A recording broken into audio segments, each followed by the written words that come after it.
Our faith isn't an idea, it's not a theory, it's an encounter with a person. And so a pilgrimage to the Holy Land is precisely that, to go with that desire to encounter the person. We ask ourselves, who are we? Well, we're children of God. Well, here's God himself, God incarnate, walking these streets. I look at the Holy Land as a big geographical, sacramental. At first, when we walked into the church in Bethlehem and we saw all the hanging lights and all the glitter and gold, and you go down and there's this gold thing on the bottom, your first sensibility is, oh, it's so much. And then you realize that if the Lord of the universe took on human flesh and was born, if you could stud the floor with diamonds, it wouldn't be enough. We got to walk the path where Christ walked when he carried the cross. We got to see the hill where Christ was crucified. Getting to be at these locations really energized my faith and gave sort of a picture to my faith. It's always interesting to me that St. Jerome described the Holy Land as a fifth gospel, because when you experience the Holy Land, suddenly the four gospels come to life. Saint Josemaria had tremendous devotion to the humanity of Christ. His typical way of praying was to enter into the gospel scenes and really imagine himself in those different gospel events. And even in his own meditations, he would kind of describe the terrain of the Holy Land. Te vas leyendo despacito el Santo Evangelio y te metes ahí con un personaje más. It had been Saint Josemaria's dream to come on a pilgrimage to the Holy Land, but because of the regional circumstances at the time, he was not able to do so. Bishop del Portillo is a very important figure in the history of Opus Dei. He was the first successor of the founder of Opus Dei, Saint Josemaria Escrivá. Venerable Álvaro del Portillo made a pilgrimage to the Holy Land in March of 1994. On the final day, he celebrated Mass in the cenacle, where Jesus celebrated the first Mass at the Last Supper. He returned to Rome and died early the next morning.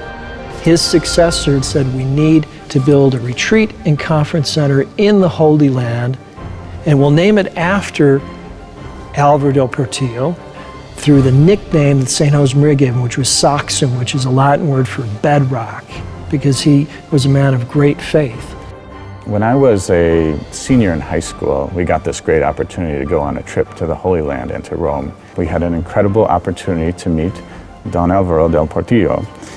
I was struck with his holiness. It felt like I was in the presence of a saint. Saint Josemaria had dreams for the Holy Land.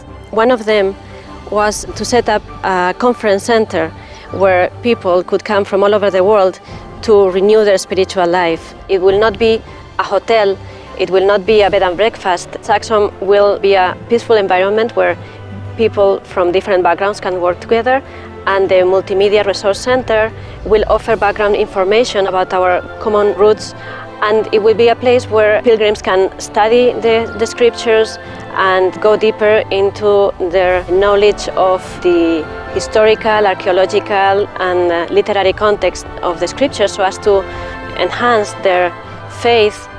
Christians in the Holy Land understand very well the convenience of fostering initiatives that will help pilgrims all around the world to get to know better the life of Christ. Saxum affords the opportunity for people to kind of combine the pilgrimage with the retreat. It's like the best of both worlds. It's a wonderful achievement to be able to have a real estate where you can build a conference center near Jerusalem. Emmaus is only 6 miles from Jerusalem. That's where Jesus walked on the road to catch up to the disciples who had lost their hope.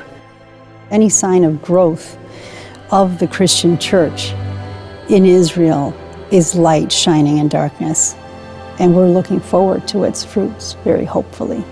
The prelate of Opus Dei has been asking many people around the world to pray for this project and to help. I would also encourage all of the people to think about how they can support this financially.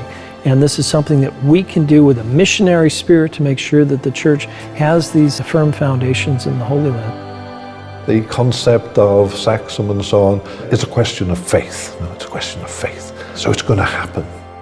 Jose Maria Escrivá and Álvaro del Portillo banished a number of words from their vocabulary, and one was tomorrow, and the other one is impossible, that there's nothing impossible with God. If something fails, it's not because of lack of means, it's because of a lack of faith or lack of spirit.